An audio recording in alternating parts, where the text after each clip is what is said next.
We're moving on to animal welfare as a theme for the next section of this hearing. And Rachel has a question. Thank you, Chair. Minister, I'll jump straight into it. Why were the SPCA not included in consultation in the law that is currently going through the Parliament when the pork industry were? Obviously, they were consulted in 2022 under Labor, but they weren't under this specific legislation. And I understand they asked you on a number of occasions for updates on what was happening for pig code. So why were they excluded from consultation with your office and with MPI? Well, they only asked, best of my memory, they only asked me once on that, and that was only a couple of months ago. In terms of why, I mean, their position was extremely clear. And, we needed to work on what would work for the pork industry. These are the people that are going to be affected the most. They are the ones that are going to have their livelihoods put at risk by any changes. Those are the people I needed to talk about and talk to and work out, okay, what is a solution that not only improves welfare, but leaves behind a pork sector that is economically sustainable. So have you read the article in the Listener that quotes Anya Dale from SPCA, No, I haven't. but also scientists disregarding the science summary from MPI, which is basically dismissed by vets and by scientists, animal welfare experts? Well, I mean, that science summary was, they had, there's studies in there that did the meta-analysis of thousands of studies and showed that, the key point here is you will have a 14% higher relative risk of piglet mortality under a free farrowing system. Which is actually disputed by a recent study from the European Food Safety Agency. So that wasn't included in the summary, some of the most recent research. Well, you've still got thousands of pieces of research that were included. And I think, the key thing here is there's this assumption that farmers wait on instructions from government as to how to farm. They basically, if there's a smart way of doing things, farmers will adapt and they will do it. And they will look for ways that, not only enhances the welfare of their animals, but also their survivability and profitability. Steve, sup on this. Who prepared that science summary? Can you tell us that? I can't know who was the precise author of it, but John. Yep. Look, grabbing people from... Is that the answer, John? Yeah, John, obviously. Yeah, it's nice of you to bring him up. Yeah. We might get a chance to ask some questions at the end of the week, I think, John. Yeah, absolutely. Yeah. Okay. So I might put some... There was a team that prepared it, Yeah. but I was involved in that team. Okay, Absolutely. that's useful to know. Thank you. No worries. Mr. Minister, I've got an image taken from a Taranaki farm a few weeks ago. Yep. What's this? Where? This is a Taranaki. Taranaki farrowing crate, pigs and farrowing crates. There's one dead piglet there underneath, which is another image of that if you want to see it up close, we don't need to. This, would you agree, is not legal under our Animal Welfare Act to have mother pigs in cages like that based on the 2020 High Court finding? Well, no, the 2020 High Court finding said that how the rule was put in place was done incorrectly, or the process followed, and obviously that pigs being in a farrowing crate for 33 days did not meet the purposes of the Act. So, not crate itself. And so that's what we're looking at. How do we minimise that time in the crate to only what's necessary to save as many piglets as possible? Now, you're not going to save every piglet, and I dare say, I'd love to know how many more piglets died that night because someone broke into that property and scared all the pigs around. So why do you reject the advice of your National Animal Welfare Advisory Council that the best welfare outcomes for mother pigs and piglets is moving away from farrowing crates? Well, no, I don't think they said that. The analysis I had was, they could only look at the sows in terms of that. The advice I've got is, like I've said, 14% higher risk of mortality. The key thing here is, that we've got to make sure that it's not just the sow, it's the piglets as well. You've got to balance everything up. It's not a perfect world in terms of farming. There's a number of things going wrong, happening at the same time, and you've got to come up with a smart balance. And that's what we've tried to do here, is achieve that balance between not only the sow's welfare, but also the piglets' welfare. One of the reasons you've articulated for the choice you've made to keep farrowing crates going, the status quo for another 10 years, and then a change to the weaner and grower piglet cages, but not a change in the size of the farrowing crates, a reduction in the length of time that sows must spend in those only after 10 years, is the cost to farmers. But the advice to you was that a 350 sow farm would face a capital cost of approximately 507,000 for the option that you've chosen in the legislation, and yet moving to the NAWAC option, which would be a removal of farrowing crates entirely, would cost for a 350 sow farm 595,000. So that's only a 17% difference.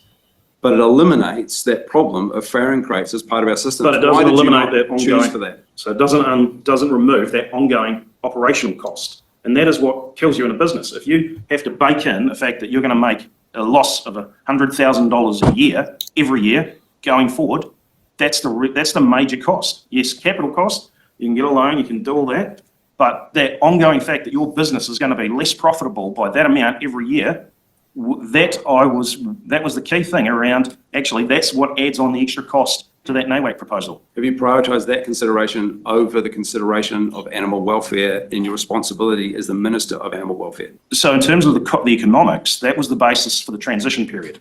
In terms of the welfare, the issue, that was why we went to minimise the length of time they could spend in the crate to max, and that would give us the best piglet survivability. So the welfare of both sow and piglet. MPO recommended that you could get rid of mating cages by the 1st of July 2026. You've opted to give 10 years more for mating cages. Why have you chosen that when clearly there's no new infrastructure needed? It's simply a change in management practices. In terms of that, I mean, we looked at it as a whole package and said we'll do this as one package. But I mean, that's something we can look at. So I've just got us up around the timeframe because Yep. the pork industry would have been happy with a 5-year transition.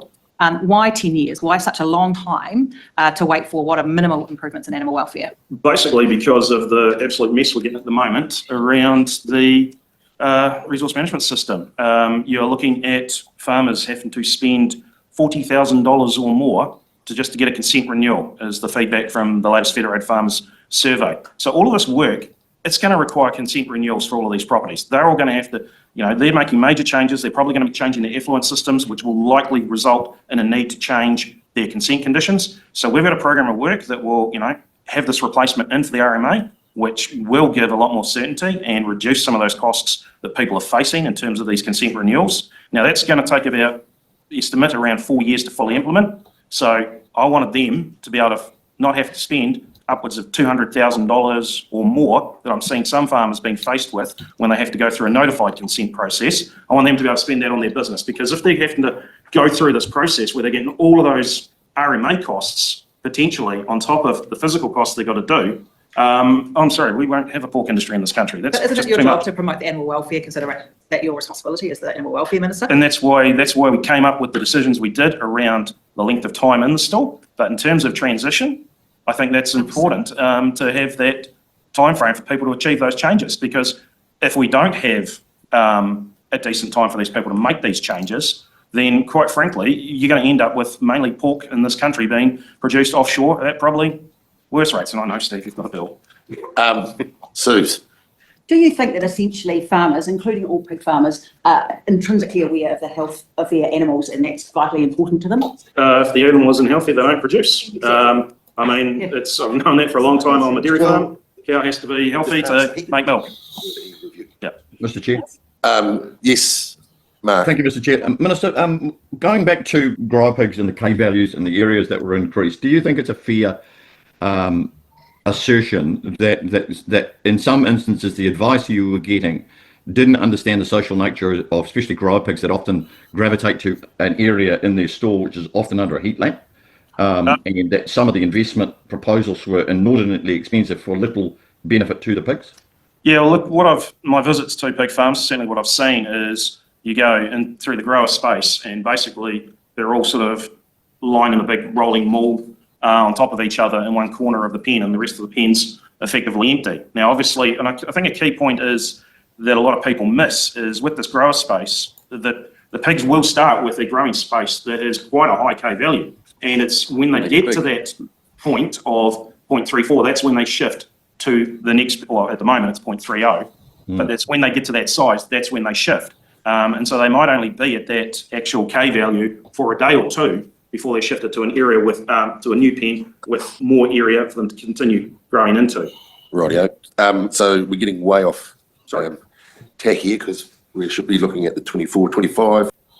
Okay, I think that's cue for us to take a bit of a break while we're hearing about farrowing cages. Yeah, and I'll say a few comments for this, and then I will have to leave you, Sam. But Oh, gee, that's going to be such a shame. Go ahead. what I will say is, because I've got stuff to do tomorrow and I don't want to be too exhausted. But anyway, what I would say is, the minister's obsession with these cages or whatever they are keeping them is quite funny. And continue to love how Steve Abel is continuing to up his props game. He's coming with the receipts, literally in photograph form. He's getting very good at those. And I love the comment up here about the Star Wars reference. Oh, the Andrew Hoggard looks like a failed bounty hunter from Star Wars. Okay, I don't. We get many different comments on there. I mean, I thought Nigel Elder, the new Greater Wellington Regional Council representing, was it Te Karangi La Hutt constituency, looks similar to Christopher Eccleston from Doctor Who. He does? Yeah. Yeah, he does. I even sat there and said it to him. I said, and it's not from Doctor Who, how he looks now. And I showed the picture, he goes, yeah, I can see why you would say that. That makes sense. It's like first thing, it's like, oh yeah, you look like Christopher Eccleston. And yeah, he said it was the first person to actually do it. But also at the same time, he's got a British accent that he said, I can probably get it. He said, yeah, it's like, these are things you can sit around and have fun with, especially when they're act candidates. Yeah, well, thanks for letting me pop along, even for a little bit, Sam. I hope I was able to be of some help to you. Oh, it definitely was useful. Yeah. And enjoy the rest of your evening. That's all right. Have fun, Blake. I was surprised Nigel Elder made on to GW. I'm not. There was a 3-person constituency, and all you need is about 26% of the first preference and redistributed votes to get on there. So I'm not surprised for that particular constituency. Other areas, it would have been, if he was an Upper Hutt, he would have had a much harder battle. It was the area he was in with the number of positions available and the way the STV voting system works. So effectively, that's the reason why if you look at Pukahina, Lambton Water, Wellington, how Nicola Young keeps coming through in every single election, or how Ray Chung came through with Whangangi Onslow Western. So those are the things to do there. Let's Thanks for watching. Make sure you're subscribed to our Facebook, YouTube, Twitch, Instagram, TikTok.